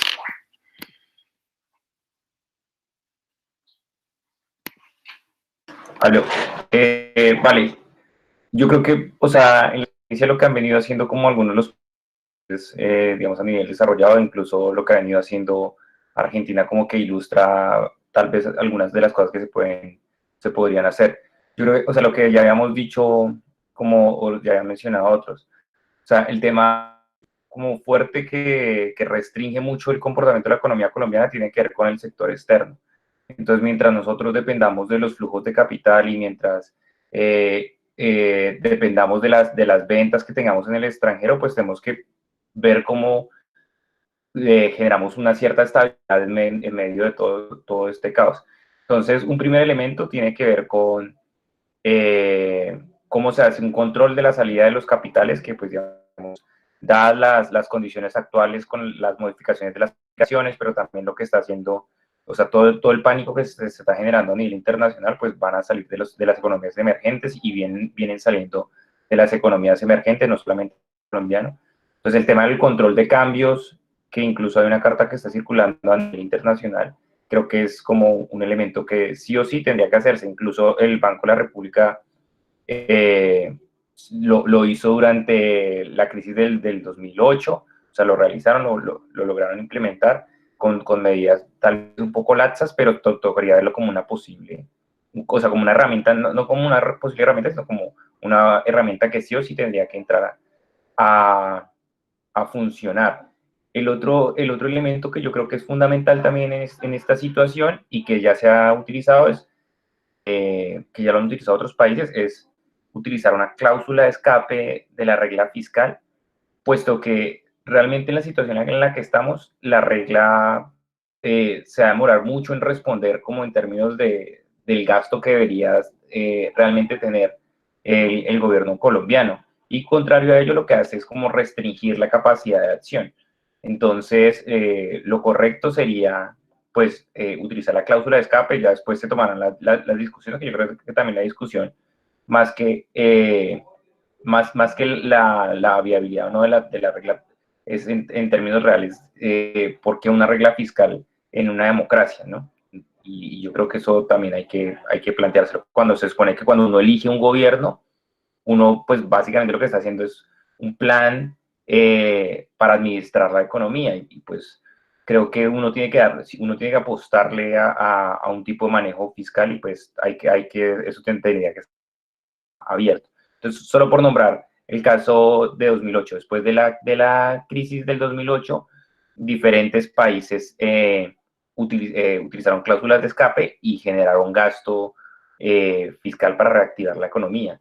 Chile, Uruguay, Costa Rica, si no estoy mal, también utilizó un aumento del gasto. Entonces, o sea, es una posibilidad y es un tema que se debería ya haber tomado. No sé si el comité ya se habrá reunido, el comité de la fiscal, pero lo más probable es que pues utilicen la cláusula de escape. El otro tema que yo creo que no se ha mencionado como recurrentemente, y es el del café. Actualmente el café está generando, o sea, tiene unas altas expectativas porque el precio de los futuros viene creciendo, y yo creo que en esta idea también de poder obtener divisas, sería bueno como acompañar ese proceso de la cosecha de café que se viene. Hace poco hablaba con un amigo del sector y decía que prácticamente el 70% de la recolección, más bien el 70% de la mano de obra para la recolección de la cosecha está disponible en los mismos sitios donde se realiza esta. Entonces, o sea, un planeamiento para garantizar todas las condiciones de salubridad para que se realice la cosecha, o sea, para que se términos y ver cómo la entrada de divisas vía café, pues también puede subsidiar algún tipo de política que acompañe el control de cambios. Sí, o sea, como una política como más o menos para tener un tipo de cambio estable, para tener como un descanso por lo menos en el sector externo. Y yo también creo que es importante mencionar que, o sea, si bien el monto de reservas es importante, no creo que sea conveniente pues utilizar las reservas en momentos como estos, cuando precisamente se avecinan problemas. O sea, ya estamos viendo un problema del sector externo pues bastante complicado como para renunciar a las divisas, de que querían incluso mantenerse en caso de una emergencia mucho mayor. Sería como esos elementos. Listo, Leo. Muchas gracias. Bueno, no, pues no sé si nos quedó algo por ahí, digamos suelto. No sé, tal vez si alguien quiera decirlo. No, pues desafortunadamente no logramos tener como la audiencia esperada por el tema de la conexión. Yo estoy grabando pues como esta tertulia, esta conversación, tal vez la pueda subir. Creo que debería quedar de todas formas va a quedar en el drive de ustedes, pero lo ideal sería que la pudiéramos compartir en el grupo de Facebook para que los que no pudieron lleguen. Igual la idea es que aprovechando este confinamiento, dice Iván que usemos Zoom la próxima vez, sí, pues tenemos que buscar el mecanismo para que llegue a todo el mundo para la próxima vez y ver qué nos falló. Y la verdad, hace 8 días habíamos hecho una tertulia por este mismo mecanismo y tuvimos más de 100 personas en el tema de economía popular. Llegaron no solo personas académicas, sino un público mucho más amplio que desafortunadamente hoy pues todos ustedes están aquí logueados con su correo UNAL y eso nos impidió tener un acceso amplio, que es un poco lo que nosotros pues buscamos. En 8 días vamos a tener, digamos, una tertulia sobre el tema agroalimentario. No tengo el título aquí puntualmente ahora en mente, pero circulará sobre... bueno, no lo puedo saber si lo encuentro el título, o alguien me ayuda ahí escribiendo el título puntualmente, pero es algo importante, digamos, es algo chévere que podemos dialogar. Por los que los interesen los temas agrarios y campesinos, vamos a tener una tertulia. Bueno, Alfredo nos dice que si le pueden compartir los textos de Garay Acosta y la declaración del GCI. Sí, Alfredo, si quieres, mándame a mí personalmente. Mira, te voy a poner aquí mi correo para que, si quieres, yo te los comparto, los documentos, el de Garay y el otro, ahorita mismo.